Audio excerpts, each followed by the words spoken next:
हल्दी के ऊपर शोध हो रहा है, जीरे के ऊपर शोध हो रहा है, सौंठ के ऊपर शोध हो रहा है, अदरक के ऊपर शोध किया जा रहा है। गोल्ड टर्मरिक, हल्दी वाले दूध को गोल्डन मिल्क कहा जा रहा है। 63 पन्ने के आर्टिकल केवल गोल्डन मिल्क के ऊपर छापे जा रहे हैं। पूरी दुनिया आज ह्यूस्टन में, टेक्सास में, हार्वर्ड में, ये विश्वविद्यालय, एमडी एंडरसन, ऐसे इंस्टीट्यूट ये आयुर्वेद के ऊपर मोहर लगा रहे हैं, योग के ऊपर मोहर लगा रहे हैं। पूरी दुनिया आज हाथ धोना सीख रही है। पूरी दुनिया ने हमारे उस सिस्टम को स्वीकार कर लिया कि रसोई बनानी है तो रसोई ताजी बनाई जाए, रसोई बनानी है तो रसोई बनाते हुए झूठे हाथ ना लगाए जाएं, एक थाली में खाना ना खाया जाए, स्वच्छता का ध्यान रखा जाए। तो कोरोना ने हमें सिखा दिया कि हमारी भारतीय जीवन पद्धति में कुछ चीजें जो हमारे डीएनए के अंदर थी उनका वैज्ञानिक महत्व कितना रहा है और क्या रहा है। आज पूरी दुनिया इसको स्वीकार कर रही है। हंगरी ने, एक छोटा सा देश है हंगरी, अब यूरोप के अंदर नेचुरोपैथी के नाम से एक पैथी का डेवलपमेंट पिछले 500-700 सालों में हुआ कि नेचुरोपैथी, जल की चिकित्सा से, मिट्टी की चिकित्सा से हम अपनी चिकित्सा करें। मूल रूप से तो यह भी आयुर्वेदिक चिकित्सा पद्धति है। तो हंगरी में 1997 में ही उन्होंने अपनी प्राकृतिक चिकित्सा को अनिवार्य बना दिया, कोर्स में लागू कर दिया। अपने पड़ोस में एक देश है चाइना। चीन के बारे में आप जानते हैं कि 1949 के आसपास चीन को भी आजादी मिली। आजादी तो नहीं मिली, अभी भी चीन में एक तरीके से कम्युनिस्ट पार्टी का शासन है और तानाशाही है। लेकिन जो तानाशाही के समय जो बदलाव हुआ 1949 में, जो क्रांति हुई, उस क्रांति के बाद चीन ने अपनी चाइनीज मेडिसिनल हर्बल पैथी को छोड़ा नहीं। उसने अपनी उस पैथी के ऊपर रिसर्च भी की, उसको रिकॉग्नाइज भी किया और उसको एक कैम के नाम से, कॉम्प्लीमेंट्री अल्टरनेटिव मेडिसिन थेरेपी के नाम से उन्होंने अपने यहां पर जो उनके यहां डॉक्टर बनते थे उन डॉक्टरों के लिए, सबके लिए अनिवार्य किया गया। तो चाइना ने अपनी पैथी को नहीं छोड़ा। आज चाइना में कोई बीमारी होती है तो चाइनीज लोग सीधे एलोपैथी की शरण में नहीं जाते, वो पहले चाइनीज हर्बल मेडिसिन की थेरेपी से, जो पेड़ पौधों की थेरेपी है, जिसके बारे में हमने बताया था कि वेनसांग 8वीं शताब्दी में आया था चाइना से और आकर वो नालंदा विश्वविद्यालय में रहा। कई सालों तक उसने यहाँ पर पढ़ाई की और यहाँ से बहुत से आयुर्वेद के ग्रंथों की, दूसरे ग्रंथों की कॉपी करके प्रतिलिपि बनाकर वो यहाँ से खच्चरों के ऊपर लाद कर तिब्बत के रास्ते वो चाइना में वापस गया था। तो ऐसे ये ज्ञान गया तो हमारे यहीं से था। चाइना में उन्होंने उनके उपयोगिता के हिसाब से उसमें आवश्यक बदलाव किए और बदलाव करने के बाद चाइना आज अपनी चाइनीज मेडिसिनल थेरेपी की प्रैक्टिस को करता है। अक्षय कुमार का अभी आज एक बयान आया है टीवी में, आपने देखा होगा। गेरी ब्रेयल्स, वो जो जंगलों के अंदर जो सर्वाइवल एपिसोड बनाता है डिस्कवरी चैनल का, उसके साथ उनका एक एपिसोड शूट हुआ है। उस एपिसोड में उनको जंगल में रहते हुए दिखाया गया है। तो अक्षय कुमार का बयान आता है कि आयुर्वेद के जो लाभ हैं, उन लाभों के कारण मैं गोमूत्र को प्रतिदिन प्रयोग करता हूं। मैं ये नहीं कहता कि गोमूत्र का मतलब आयुर्वेद है या आयुर्वेद का मतलब गोमूत्र है। गोमूत्र के अलावा भी आयुर्वेद में बहुत कुछ है। हो सकता है किसी व्यक्ति को गोमूत्र से कोई दिक्कत हो, तो भी ऐसी लाखों हजारों की संख्या में औषधियां हैं, जड़ी बूटियां हैं जो हम सब के लिए उपयोगी हैं। तो ये तो मैंने एक बात रखी कि कैसे गोमूत्र फायदा रखता है। सोनू निगम हॉलीवुड में बड़े सिंगर माने जाते हैं, वो पंचकर्म के बारे में ये मानता है कि बिना चीर फाड़ के शरीर के अंदर से यदि टॉक्सिन्स को निकालना है, बीमारियों को निकालना है, तो ये पंचकर्म सबसे अच्छा तरीका है। अफगानिस्तान से एक मोहम्मद मूसा नाम का एक बच्चा आया, उसकी गर्दन टिक नहीं पाती थी, हाथ पैर ढीले रहते थे। वो भारत के आयुर्वेद की शरण में आया और भारत के आयुर्वेद के पंचकर्म से उसको इतना लाभ मिला कि वो यहां से बिल्कुल ठीक होकर अफगानिस्तान वापस गया। 17वीं 18वीं शताब्दी तक आयुर्वेद पूरा उन्नत था। आयुर्वेद का क्षरण तो शुरू हुआ 12वीं शताब्दी में, जब बख्तियार खिलजी आया जिसने नालंदा को जलाया। उसके बाद जो मुगल हमलावर आए, उस समय आयुर्वेद का क्षरण रुक गया। उस समय आयुर्वेद का अपयश होने लगा। आयुर्वेद को एक मेडिसिनल थेरेपी की जगह से जो राजाश्रय मिलता था वो नहीं मिलता था, क्योंकि विदेशी हमलावरों के साथ राजा युद्ध में रत रहता था। लेकिन फिर भी 17वीं और 18वीं शताब्दी तक आयुर्वेद कहीं ना कहीं चिकित्सा पद्धति के रूप में, अच्छी पैथी के रूप में, आयुर्वेद के जानकार वैद्यों के कारण परंपरागत वंश परंपरा से यह बचा रहा। 17वीं और 18वीं शताब्दी में तंजावर के राजा ने आयुर्वेद का विश्वविद्यालय के लिए अनुदान दिया था, विश्वविद्यालय खोला था। इसके प्रमाण आज भी मिलते हैं। और 1835 में जब अंग्रेजी शिक्षा लागू की लॉर्ड मैकाले ने, उससे पहले तक कोलकाता में आयुर्वेद विद्यालय चलता था। उस आयुर्वेद विद्यालय को एलोपैथी का विद्यालय बना दिया गया।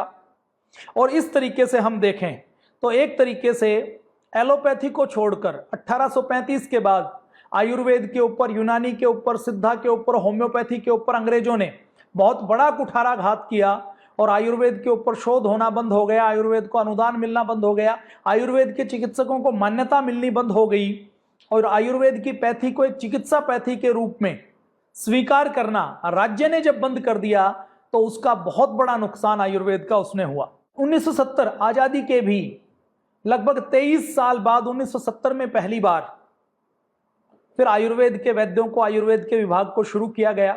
और आज भी विडंबना यह है कि अगर भारत में 100 रुपए का बजट बनाया जाता है तो 100 रुपए में 98 रुपए का बजट एलोपैथी के लिए होता है, केवल 2 रुपए का बजट आयुर्वेद के लिए, योग के लिए, यूनानी के लिए, सिद्धा के लिए, प्राकृतिक चिकित्सा के लिए, इन सब के लिए किया जाता है। तो 1970 में भारत की सरकार ने आयुर्वेद को आधी अधूरी मान्यता तो दी, लेकिन आयुर्वेद के ऊपर जो काम होना चाहिए था वो काम नहीं हुआ। सरकारों का सारा काम तो कोई एक संस्था, एक व्यक्ति नहीं कर सकता, लेकिन पतंजलि योगपीठ रिसर्च करने में, आयुर्वेद को स्टैंडर्डाइज करने में, आयुर्वेद को आगे बढ़ाने के काम में लगा हुआ है। और उसी क्रम में एक जिम्मेदारी पतंजलि ने ली है कि जो आयुर्वेद का ज्ञान विज्ञान ग्रंथों के रूप में जगह जगह बिखरा पड़ा है, उसको हम इकट्ठा करके, उसका शोधन करके, उसको विज्ञान की कसौटी पर कसकर उसको पुस्तकों के रूप में देश की लाइब्रेरियों में और घरों में हम पहुंचा देंगे, ताकि 10 साल, 20 साल, 50 साल बाद कोई शोध करे तो पुस्तकों की कमी ना रहे। तो इसी क्रम में हमने अलग अलग पुस्तकों की बात की है। अब हम आगे पुस्तक की बात करते हैं चंद्र निघंटू की। कश्मीर में, कश्मीर देखिए, आज का कश्मीर नहीं, आज के कश्मीर में तो आतंकवादी निकलते हैं। 500 साल पहले तक कश्मीर के अंदर बहुत बड़े बड़े विद्वान होते थे। कश्मीर का इस्लामीकरण 16वीं 17वीं शताब्दी के अंदर शुरू हुआ। उससे पहले तक कश्मीर को यह माना जाता था कि यह ज्ञान विज्ञान का केंद्र है। एक काशी को ज्ञान विज्ञान का केंद्र माना जाता था और दूसरा छोटी काशी के रूप में कश्मीर को माना जाता था। कश्मीर में आयुर्वेद के बहुत बड़े आचार्य रहते थे। तो उसी कश्मीर में एक आचार्य हुए हैं, आचार्य चंद्रनंदन जी। आचार्य चंद्रनंदन जी कब हुए हैं? वो 10वीं शताब्दी में हुए हैं। इसका मतलब क्या है कि पूरे 1000 साल पहले हुए हैं। तो 1000 साल पहले की उनकी एक ये हस्तलिखित पांडुलिपि पतंजलि को प्राप्त हुई। फिर उसकी उस भाषा से इसको हिंदी में भाषांतरण किया गया और भाषांतरण करके ये पहली बार इसका संपादन के साथ चंद्र निघंटू के नाम से ये पुस्तक पतंजलि द्वारा प्रकाशित की गई है। 1100 वर्ष पहले की ये पुस्तक है। इसमें क्या है? इसमें औषधियों का प्रयोग है। जैसा मैंने बताया ना कि कोई एलोपैथी का विद्यार्थी पढ़ता है तो वो क्या पढ़ता है? वो फिजिक्स पढ़ता है, वो केमिस्ट्री पढ़ता है, वो बायोलॉजी पढ़ता है, वो मॉडर्न साइंस पढ़ता है। तो ऐसे ही आयुर्वेद के बारे में ये कहा गया है कि किसी ने आयुर्वेद का यदि प्रामाणिक निघंटू का ज्ञान नहीं है तो वो आयुर्वेद का अच्छा चिकित्सक नहीं हो सकता। निघंटू के बारे में ये कहा गया है कि निघंटू किसको कहते हैं? निघंटू प्राचीन काल से संस्कृत भाषा में प्रयोग होता है। ये एक ऐसे शब्दकोश के लिए कहा जाता है कि जिसमें उस क्षेत्र की सारी जानकारी हो। प्राचीन काल में वेदों के अलग अलग शब्दों को समझने के लिए उनका निघंटू बनाया जाता था, उसको निघंटू कहा जाता था। फिर आयुर्वेद की परंपरा में निघंटू बनने शुरू हुए और आयुर्वेद की परंपरा में जो निघंटू होते हैं वो निघंटू मुख्य रूप से नामों का संग्रह होता है, द्रव्य के क्या गुण हैं, क्या गुणों का वर्णन है, उसके ऊपर उसकी जानकारी होती है, उसको निघंटू कहते हैं। निघंटू मतलब डिटेल में जानकारी, एक तरीके से इंसाइक्लोपीडिया। जैसे जड़ी बूटियों का निघंटू है तो जड़ी बूटियों के बारे में विस्तृत जानकारी। निघंटू का महत्व कितना है इसके बारे में यह कहा गया है कि निघंटू के बिना वैद्य, व्याकरण के बिना विद्वान और अभ्यास के बिना धनुर्धर, कोई भी व्यक्ति तीर चलाने में कितना भी एक्सपर्ट हो, योद्धा कितना भी एक्सपर्ट हो, यदि उसकी प्रैक्टिस नहीं है, खिलाड़ी की प्रैक्टिस नहीं है, तो उसको कोई अच्छा योद्धा, अच्छा खिलाड़ी नहीं कहा जा सकता। तो ऐसे ही जैसे प्रैक्टिस के बिना कोई धनुर्धर नहीं हो सकता, व्याकरण के बिना कोई विद्वान नहीं हो सकता, ऐसे ही निघंटू के बिना कोई व्यक्ति वैद्य नहीं हो सकता। ये निघंटू का महत्व बताया है। हमारे यहाँ कौन कौन से निघंटू हैं? धन्वंतरी जी का निघंटू है, कैदेव का निघंटू है, राज निघंटू है और उसके बाद चंद्र निघंटू। ये आचार्य चंद्रनंदन जो आयुर्वेद के बहुत बड़े मर्मज्ञ थे, बहुत बड़े विद्वान थे, उन्होंने अष्टांग हृदय के ऊपर भी पदार्थ चंद्रिका के नाम से एक व्याख्या लिखी थी। अब ये व्याख्या कैसे लिखते थे? महर्षि चरक सुश्रुत ने उस समय जो लिखा उसको अपने यहां उसकी रिसर्च करनी, उसका एक्सपेरिमेंट करना और उस चीज के ऊपर देश काल परिस्थितियों के अनुसार आज के रिसर्च को जोड़कर जो व्याख्याएं लिखते थे, जो टीकाएं लिखते थे, जो उसकी व्याख्या करते थे, वो करने का काम हमारे विद्वान वैद्य करते थे। तो ऐसा ही काम आचार्य चंद्रनंदन जी ने किया है। तो उनकी ये पुस्तक है चंद्र निघंटु। इस चंद्र निघंटु की चर्चा बहुत जगह आती है, कई सारी जगह। पतंजलि को महाराजा गंगा सिंह जी ट्रस्ट बीकानेर के महाराजा हुए हैं गंगा सिंह जी। अच्छे महाराजा थे। जब 19वीं शताब्दी के अंदर अकाल पड़ा तो उन्होंने संकल्प लिया कि जैसे भगीरथी गंगा को आकाश से धरती पर लेकर आए थे, उसी तरह उनका संकल्प था कि मैं गंगा मैया, गंगा की नहर को राजस्थान तक लेकर आऊंगा ताकि राजस्थान के लोगों को जल की कभी कोई कमी ना आए। तो इसके लिए उन्होंने प्रयास किया था। तो उन्होंने अपने रियासत में, अपने राज्य में विद्वानों को खूब प्रश्रय दिया, अपने यहाँ अभिलेखागार बनवाया। तो उनके राजा गंगा सिंह ट्रस्ट ने बहुत से ग्रंथों का संरक्षण किया, संवर्धन किया। तो उनके यहाँ ये एक ग्रंथ यहाँ पर उपलब्ध हुआ। इस ग्रंथ को हिंदी में अनुवाद करके पतंजलि ने इसको छापा है। इस ग्रंथ में पूरी डिटेल में जो आयुर्वेद के 8 अंग हैं, 8 अंगों के लिए जो उपयोगी जड़ी बूटियां हैं उसके बारे में बहुत डिटेल में बताया गया है। जैसे बेल है, उसके क्या गुण हैं, पीपली क्या गुण है, दुर्वा के क्या गुण हैं, सफेद कमल के क्या गुण हैं, कमल के क्या गुण हैं, नील कमल के क्या गुण हैं, लाल कमल के क्या गुण हैं, एक एक अपामार्ग के क्या गुण हैं, जीवंती के क्या गुण हैं, नागबाला के क्या गुण हैं, पलाश के, ताल के, अगर के, इन जड़ी बूटियों के क्या क्या गुण हैं। मतलब जो जड़ी बूटियां बहुत बड़ी संख्या में पाई जाती हैं उनसे कैसे ट्रीटमेंट करें, ये सारी चर्चा इस चंद्र निघंटु में की गई है। तो ये 386 पेज की पुस्तक है। केवल 300 रुपए में इसका मूल्य रखा गया है। हार्ड बाउंड पुस्तक है, सिलाई की हुई है। आप खरीद लेंगे तो 100, 150, 200 साल तक इस पुस्तक का यदि ठीक तरीके से स्टोर किया जाए तो कुछ बिगड़ने वाला नहीं है। तो आप अपनी लाइब्रेरी में, आप किसी कॉलेज से, किसी विद्यालय से, किसी विश्वविद्यालय से, किसी आयुर्वेदिक संस्थान से जुड़े हुए हैं तो ये निघंटु आप लेकर जरूर रखें। इसलिए रखें ताकि आगे कोई रिसर्च करे तो उनको ये जानकारियां सहज उपलब्ध हो पाएं, क्योंकि योग और आयुर्वेद के ज्ञान को पतंजलि घर घर तक पहुंचाना चाहता है। इसके ऊपर कोई कॉपीराइट नहीं रखना चाहता। चंद्र निघंटु के बाद हम बात करते हैं एक और ऐसे अनुपम ग्रंथ की जो 1100 वर्ष पुराना है। हमने बातचीत की है कि लगभग 1100 वर्ष पूर्व नालंदा नाम का एक विश्वविद्यालय होता था जिसमें कई कई मंजिला लाइब्रेरी थी, 3-3 बड़ी लाइब्रेरी थी, लाखों की संख्या में ग्रंथ थे, पांडुलिपियां थी।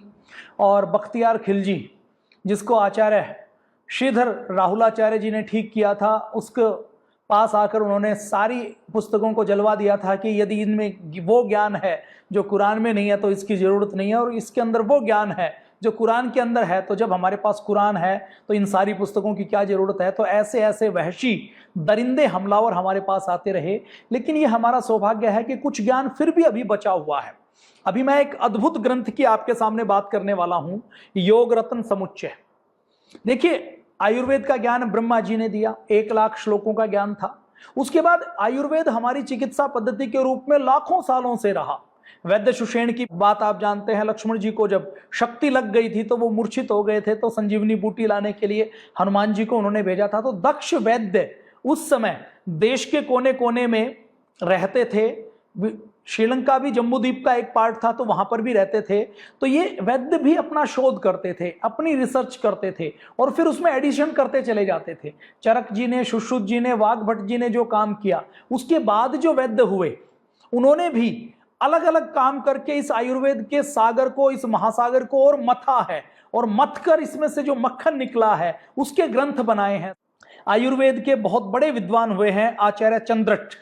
ये भी कश्मीर के रहने वाले थे, 1100 वर्ष पुराने थे। कश्मीर के वैद्यराज जिनको कहा जाता था, उनसे पहले जो 50 आयुर्वेद के आचार्य हुए, 50 लोगों ने जो ग्रंथ लिखे हुए थे उसमें से बहुत से ग्रंथ नष्ट हो गए। तो आचार्य चंद्रट जी ने एक बड़ा काम किया। वो बड़ा काम क्या किया, इनके पिताजी भी डॉक्टर थे, अपने पैतृक परंपरा से एक बड़ा पुस्तकालय था और उस पुस्तकालय में क्योंकि बचपन से ही पिताजी को दवाइयां घोटते हुए देखते थे, तो बचपन से ही आयुर्वेद सीखते थे। आयुर्वेद को सीखते सीखते संस्कृत की पढ़ाई करते करते शोध भी करते थे, अध्ययन भी करते थे, रोगियों को भी देखते थे। और ये करते करते उन्होंने इनसे पहले के जो ग्रंथ हुए हैं उसके 50 से अधिक ग्रंथों का सार लेकर उन्होंने योग रत्न समुच्चय के नाम से एक ग्रंथ लिखा। और कितने सरल थे, कितने सहज थे आचार्य चंद्रट जी ने ये ग्रंथों का सार लिखते हुए। जो जिस ग्रंथ से जो लिया, जैसे इन्होंने अलग अलग नुस्खे लिए, चीजें दवाइयां बनाने की विधि ली। कई बार लोग कहते हैं कि आयुर्वेद तो चूर्ण चटनी बनाने का विज्ञान है। आयुर्वेद चूर्ण चटनी बनाने का विज्ञान भी है कि कैसे आयुर्वेद चूर्ण चटनी खिलाकर ही अलग अलग प्रकार के चूर्ण बनाकर कैसे रोगों को दूर कर सकता है। और आयुर्वेद में वो विज्ञान भी है जो हीरे को गलाने का काम करता है, जो मेटल को भी नैनो करके उसको भस्म के रूप में बनाने का काम करता है। ये भी आयुर्वेद के अंदर विज्ञान है। तो योग रत्न समुच्चय ये संस्कृत भाषा में उपलब्ध थी। केवल 5 प्रतियां इसकी पूरे भारत में थी, और जो 5 प्रतियां थी उसका भी शोधन नहीं हुआ था, प्रकाशन तो हुआ ही नहीं था। तो इन 5 प्रतियों को पतंजलि के प्राचीन हस्तलिखी ग्रंथ प्रकाशन योजना के विभाग ने इनको मंगवाया। इसके ऊपर विद्वानों की एक टीम को लगाया। विद्वानों की टीम ने लगभग 3-4 वर्षों तक इसके ऊपर कार्य किया, और 3-4 वर्षों तक इसके ऊपर काम करने के बाद ये योग रत्न समुच्चय को आधुनिक भाषा में सबकी सरलता के लिए उपयोगी भाषा में पतंजलि ने उपलब्ध करवाई है। 729 पेज की पुस्तक है। 600 रुपए हार्ड बाउंड का केवल मूल्य लिखा गया है। रिसर्च की जो विद्वानों की मेहनत लगी उसकी कोई काउंटिंग नहीं है। अगर हम ये बात करें तो ये 600 रुपए केवल कागज की कॉस्ट है, बाइंडिंग की, कागज की, ट्रांसपोर्टेशन की कॉस्ट केवल इतनी है। तो 600 रुपए में लगभग 725 पन्नों की ये पुस्तक पतंजलि उपलब्ध करवा रहा है। और ये केवल रद्दी कागज के पन्ने नहीं है, इनके अंदर आयुर्वेद का महाविज्ञान छुपा हुआ है। कितना महाविज्ञान छुपा हुआ है मैं आपके सामने बात करूंगा कि 10वीं शताब्दी तक हमने बातचीत की है कि 10वीं 11वीं शताब्दी तक राजाओं का राजाश्रय मिलता रहता था, और आयुर्वेद की चिकित्सा पद्धति खूब फलती थी और फूलती थी। एक कोई आयुर्वेद का विद्वान, एक आचार्य, किसी राजा उसका सम्मान करता था, उसको विशेष सम्मान मिलता था विद्वान के रूप में। जैसे डॉक्टर एपीजे अब्दुल कलाम का नाम आपने सुना है ना, जो मिसाइल वैज्ञानिक है। अब डॉक्टर एपीजे अब्दुल कलाम निस्वार्थ भाव से काम करते थे, अपना पूरा जीवन मिसाइल के ऊपर शोध करने में लगा दिया। देश के लोगों ने ये नहीं देखा कि वो किस जाति के हैं, किस मजहब के हैं, किस धर्म को मानने वाले हैं। उन्होंने उनको सिर आंखों पर बिठाया और देश का सर्वोच्च पद, राष्ट्रपति पद उनको दिया। क्यों? क्योंकि उन्होंने अपना जीवन देश की सेवा में, समाज की सेवा में लगाया था। ऐसे ही प्राचीन काल में राजाओं की जो रियासत होती थी, राजाओं के राज्य होते थे, उसमें प्राचीन विद्वानों को ऐसे ही अपने सभा के अंदर, अपने राज्य के अंदर बड़े बड़े पद देकर, उनको सम्मान देकर राजा उनको सुशोभित करता था। और प्राचीन भारत में जो विद्वान होते थे वो किसी भी जाति के होते थे, जो ज्ञान रखते थे उन्हीं को पंडित कहा जाता था, उन्हीं को ब्राह्मण कहा जाता था। और ये एक वर्ण था, अलग से जाति नहीं थी। तो ये वर्ण व्यवस्था के अनुसार ये हमारे बहुत से सूत्रों में, श्लोकों में आया है कि जो राजा विद्वानों का आदर नहीं करेगा, ब्राह्मणों का आदर नहीं करेगा, पंडितों का आदर नहीं करेगा, ज्ञानियों का आदर नहीं करेगा, वो राज्य सुरक्षित नहीं हो सकता। अब फर्ज कीजिए कि अगर भारत जैसा कोई देश अपने किसी डॉक्टर एपीजे अब्दुल कलाम जैसे वैज्ञानिक का सम्मान नहीं करे, उसको उस देश में सम्मान नहीं करे, तो वो रुष्ट होकर किसी दूसरे देश में जा सकते हैं। विद्वान यदि दूसरे देश में चले गए, अल्बर्ट आइंस्टीन का नाम आपने सुना है ना, वो जर्मनी में रहते थे, फिर जर्मनी को छोड़कर चले गए थे क्योंकि वो यहूदी थे और जर्मन उनके पीछे लगे रहते थे। अल्बर्ट आइंस्टीन ने ये जो एटॉमिक थ्योरी है, जो परमाणु बम बना, इस परमाणु बम के मूल में उनका सिद्धांत काम करता है, तो वो उस देश को छोड़कर चले गए थे। तो उस देश को छोड़कर चले गए थे तो जर्मनी और जापान को हारना पड़ा। क्यों? क्योंकि अमेरिका ने परमाणु बम गिराया था। तो अब एक वो पंडित आइंस्टीन, एक विद्वान यदि जर्मनी में होता और जर्मनी के राजा, जर्मनी के उस समय का हिटलर यदि आइंस्टीन से नफरत नहीं करता यहूदी होने के नाम पर, तो हो सकता है दूसरे विश्व युद्ध में जर्मनी विजय होता। तो राज्य कैसे नष्ट होते थे विद्वानों का अनादर करने से, इसके बहुत से एग्जाम्पल मिल जाएंगे। आज हम बात करते हैं योग रत्न समुच्चय की। तो योग रत्न समुच्चय इस विशाल वांग्मय में, इस महासागर में से जो मक्खन की तरह मथकर निकला, उसको आचार्य चंद्रट जी ने एक ग्रंथ के रूप में कर दिया। अपने बाप दादा परदादा का जो पैतृक ग्रंथों का विशाल ग्रंथ थे, उन सब का निचोड़ इसके अंदर लिखा। और इस ग्रंथ में देखिए, लोग कहते हैं ना कि जी हमारे यहाँ तो रिसर्च नहीं होती, रिसर्च करना भारतीय जानते नहीं है।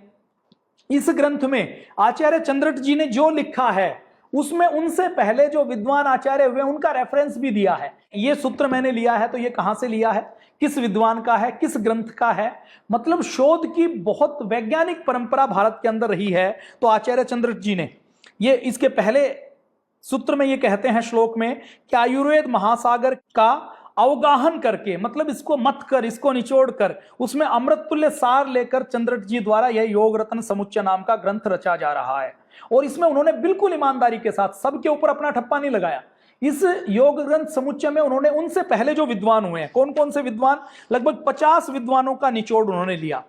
आयुर्वेद के एक आचार्य हुए अग्निवेश जी, अच्युत्य जी, अमित प्रभ जी, जिनकी एक पुस्तक पतंजलि ने प्रकाशित की है, अमृत कुंभ जी, अमृतमाला जी, अश्विनी कुमार संहिता, आत्रेय, आर्या समुच्चय, ओप देवन, कांकायन, कालपाद, कृष्णात्रेय, क्षारपाणी, खरनाद, गोपुर, चरक, चिकित्सा कलिका, चिकित्सा अतिशय, चिकित्सा सार, जातुकर्ण, द्रव्यावली, धानवंतर, नागबुद्धि, नागार्जुन, नावनीतक, पराशर, बिंदु भट्ट, बिंदुसार, भद्रवर्मा, भारद्वाज, भृत्यु, भेड़, विशंक मुष्टि, महेंद्रकल्प, योग शुक्ति, ये वाघभट्ट, वसुरात, वृद्ध वाघभट्ट, वृंद विदेह, वर्द विदेह, शालिहोत्र, शैव सिद्धांत, शौनक, सिद्धसार, सुश्रुत, हारित, इन विद्वानों का 50 से अधिक विद्वान और उनके जो ग्रंथ थे उनके निचोड़ को उन्होंने ये ग्रंथ लिखा। और हमारा सौभाग्य क्या है, ये ग्रंथ बच गया। अब देखिए, जो विद्वानों के ग्रंथ हैं जिनके नाम लिए हैं वो अभी सारे उपलब्ध नहीं है, लेकिन इस एक ग्रंथ के बचने से हमारे भारत का बड़ा लाभ ये हुआ कि ये एक ग्रंथ बच गया। तो उस विद्वान ने उन ग्रंथों के निचोड़ उसके अंदर लिखा हुआ था, तो हमारे पास आयुर्वेद का एक बड़ा खजाना बच गया। बड़ा खजाना बचा तो हुआ था, लेकिन ये बड़ा खजाना जो बचा हुआ था ये 5 जगह अलग अलग पुस्तकालयों में पड़ा हुआ था और इसका कोई शोधन नहीं हुआ था। इसकी एक कॉपी पड़ी थी प्राच्य विद्या प्रतिष्ठान जोधपुर में, एक कॉपी पड़ी थी अनूप संस्कृत ग्रंथालय लालगढ़ बीकानेर में, एक बनारस हिंदू विश्वविद्यालय वाराणसी में और एक एशियाटिक सोसाइटी कलकत्ता में। ये 5 प्रतियां पूरे भारत में इसकी थी और ये धूल खा रही थी और इन 5 प्रतियों में कोई भी शुद्ध नहीं थी। उसको देखता तो उसके अंदर जो कॉपी करने की त्रुटियां हैं वो त्रुटियां थी। आयुर्वेद के आचार्यों को लगाया और लगाकर शुद्ध करके ये ग्रंथ के रूप में, जिसमें आयुर्वेद के 8 सूत्र हैं, वो सब निचोड़ के रूप में दिए हैं। और आचार्य चंद्रट जी ने भी इसमें जिसका जो सूत्र था उसके ऊपर अपना ठप्पा नहीं लगाया। वाघभट्ट का था तो उसमें लिखा है कि ये महर्षि वाघभट्ट का है, इस पुस्तक से लिया गया है। और आयुर्वेद के 8 सूत्र, निदान, चिकित्सा, इसका क्रम से वर्णन इसमें किया गया है। योग रत्न समुच्चय ये आयुर्वेद का एक तरीके से मैं कहूं तो बहुत अनुपम रचना है, अनुपम ग्रंथ है। अंदाजा आप लगा सकते हैं कि 50 विद्वानों के ग्रंथों के निचोड़ के रूप में मतकर इसको निकाला गया है। इसके अंदर क्या है, इसके अंदर आप देखेंगे तो ये जो पुस्तक बनाई गई है, इस पुस्तक में शब्दार्थ किया गया है, भावार्थ किया गया है। और ये जो आयुर्वेद के आचार्य चंद्रट जी थे, इनके पिताजी आचार्य तीसठ जी, उसको विश्वगौर कहा गया है, मतलब वैद्यों में जो श्रेष्ठ है वो उन्होंने, उनको टाइटल उस समय दिया गया था। उन्होंने भी अपनी बहुत सी रचनाएं लिखी थी। इस पुस्तक में पुराना नापतोल क्या होता था, योग रत्न समुच्चय की हिंदी में, इंग्लिश में सारा विवरण इसमें दिया गया है। इसके साथ साथ और जो उद्धत स्मृति ग्रंथ हैं उनकी सूची दी गई है, उन ग्रंथों के बारे में हिंदी व्याख्या दी गई है, शब्दों की सूची दी गई है। इसमें क्या क्या है, अभी देखिए महामारी फैली हुई है तो महामारी में पतंजलि ने स्वासारी रस उपलब्ध करवाया और एक अणु तेल उपलब्ध करवाया। तो ये जैसे तेल है कि एक तेल को औषधि युक्त कैसे बनाया जाए। अब कई लोग कहते हैं कि जी आयुर्वेद के अंदर तो इंजेक्शन नहीं है, मस्तिष्क के अंदर कोई दवाई भिजवानी है तो वो तेल से कैसे भिजवाई, नाक के अंदर हम डालें और दवाई का असर हमारे मस्तिष्क के अंदर है। तो जैसे घी को औषधीय युक्त कैसे किया जाए, एक उन्होंने तरीका दिया हुआ, एक घी का नाम लिया है। 50 प्रकार के घी बनाने के उन्होंने तरीके दिए, 53 प्रकार के।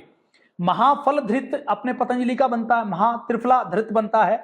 फल धृत एक आता है जिसको यदि तीसरे से लेकर 7वें महीने तक कोई महिला सेवन करे तो उसके बच्चे की बुद्धि बहुत तेज हो जाती है। तेलों के बारे में, क्षण बिंदु तेल, अणु तेल के बारे में बहुत डिटेल में बताया गया कि कैसे बनाएं। एक एक तेल को बनाने में 35 प्रकार की औषधियां डलती हैं। तो आप सोचिए कितनी बायोकेमिस्ट्री हमारी उन्नत रही होगी। चूर्ण के बारे में मैं अगर केवल चूर्ण की बात करूं तो इसके अंदर केवल 100 प्रकार के चूर्णों की चर्चा की गई है, गंगाधर चूर्ण से लेकर चित्रकांत चूर्ण से लेकर ऐसे ऐसे चूर्ण जिनका नाम आपने और हमने नहीं सुना है, और हर चूर्ण का अलग इफेक्ट पड़ता है। कोई आम बात को ठीक करता है, कोई अजीर्ण को ठीक करता है, कोई गैस को ठीक करता है। तो 100 प्रकार के चूर्ण का फार्मूला दिया गया है, गुटकों का फार्मूला दिया गया है, अवले का फार्मूला दिया गया है, अलग अलग चिकित्सा, ज्वर चिकित्सा, अतिसार की चिकित्सा, ग्रहणी की चिकित्सा, रक्तपित्त की चिकित्सा, शूल की चिकित्सा, उपदंश की चिकित्सा, सालक्य, ये सब इसके अंदर बहुत डिटेल में दिए गए हैं। विष प्रकरण, कौमार, त्रंतम, कौमार, भृत्य, ये सब पंचकर्म के साथ साथ ये अलग अलग कल्पाधिकार से लेकर सारी डिटेल इसके अंदर बहुत डिटेल में दी गई है। तो अद्भुत योग रत्न समुच्चय है, 50 विद्वानों के ग्रंथों का सार है मक्खन के रूप में।